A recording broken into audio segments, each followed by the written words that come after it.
Monsieur le conseiller technique du ministre de l'Industrie et du Commerce, Monsieur le directeur général de l'Agence nationale de la recherche scientifique, innovation et, je pense, technologique appliquée,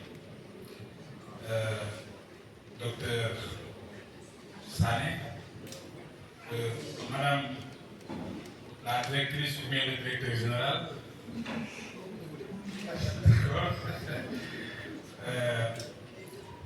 de la Chambre consulaire régionale de Lyon-Mois, Monsieur le représentant du président de l'Union nationale des chambres de commerce du Sénégal, M. Souané, Monsieur le président de l'UNACOA Yessal, notre doyen Cheikh Cissé, Mesdames et Messieurs les chefs d'entreprise, investisseurs, industriels et opérateurs économiques, Madame, Messieurs les représentants du corps diplomatique ici au Sénégal, Mesdames et Messieurs les responsables des organisations professionnelles, Mesdames et Messieurs, c'est pour moi un immense honneur de prendre la parole au nom de Monsieur le ministre de l'Emploi et de la Formation professionnelle et technique, M.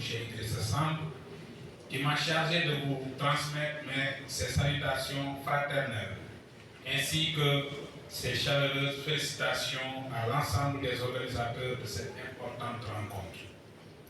Je voudrais saluer la qualité de cette initiative qui réunit autour d'une même ambition les pouvoirs publics, le secteur privé, les partenaires au développement, les institutions de formation, les investisseurs ainsi que les jeunes entrepreneurs.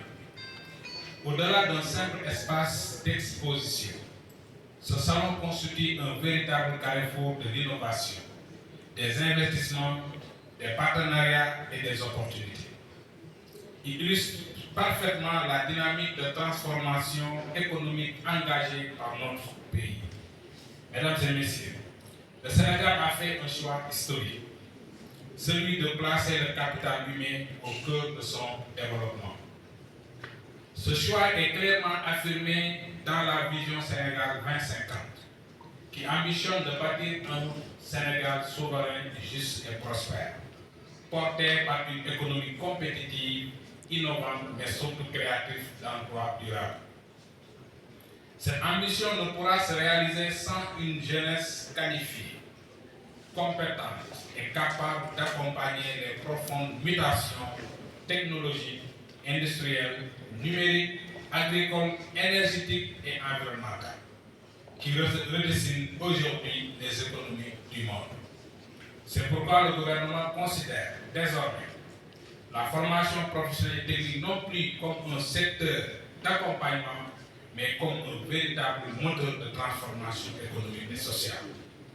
Mesdames et Messieurs, sous l'impulsion de son Excellence, Monsieur le Président de la République, de Monsieur le Premier ministre, le ministère de l'Emploi et de la Formation professionnelle et technique met en œuvre la grande offensive pour la formation professionnelle et l'emploi, COFOP.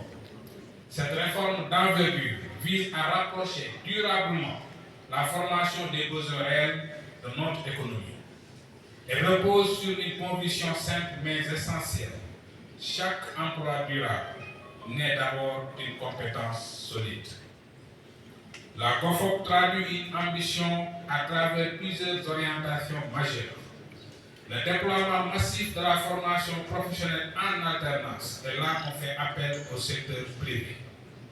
L'adaptation permanente des curricula aux métiers émergents. La modernisation des établissements de formation professionnelle et technique.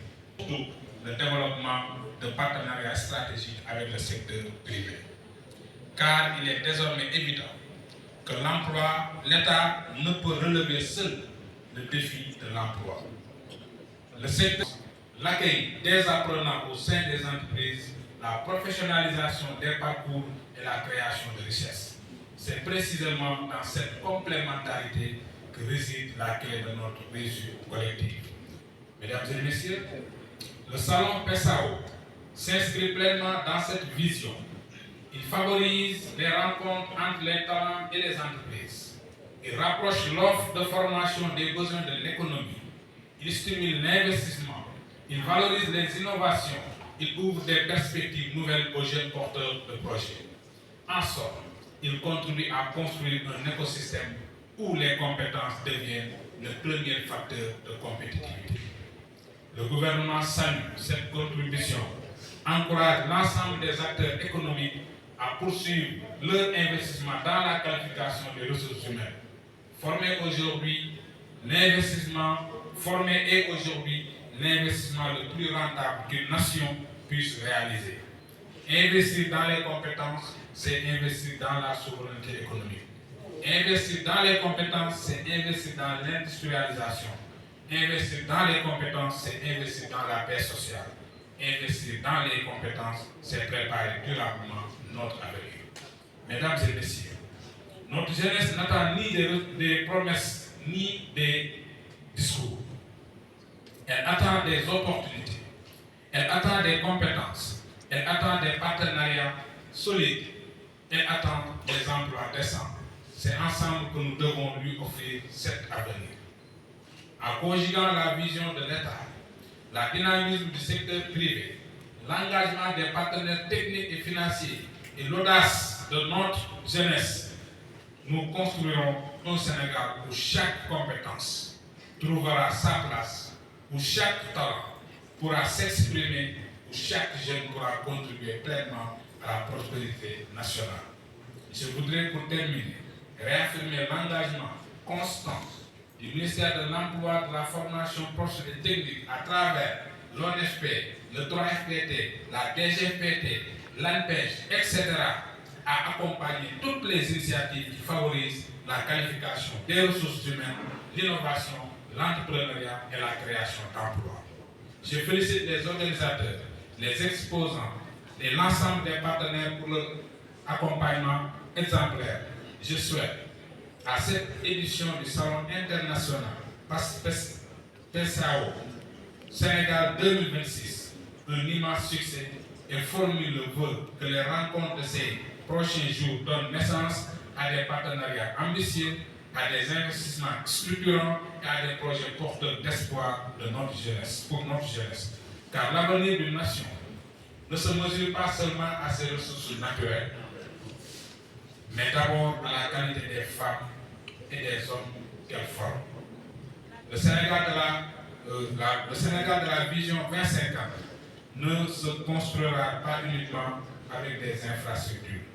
Il se bâtira surtout avec des compétences, des savoir-faire, des entrepreneurs audacieux et une jeunesse qui croit en son destin. En investissant aujourd'hui dans la formation, dans l'entreprise et dans l'innovation, nous ne préparons pas seulement les emplois de demain, nous écrivons ensemble l'histoire d'un Sénégal souverain, voire même d'une Afrique souveraine, prospère et résolument tournée vers l'avenir. Je vous remercie de votre attention.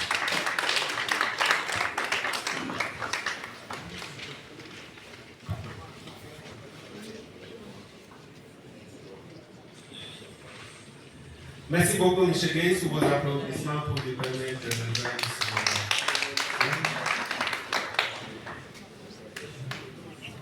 pour ce discours. Et je pense qu'il y a du concret. Je pense qu'on a des apprenants dans l'accès au marché, l'infographie. Est-ce que vous pouvez lever la main, s'il vous plaît, là?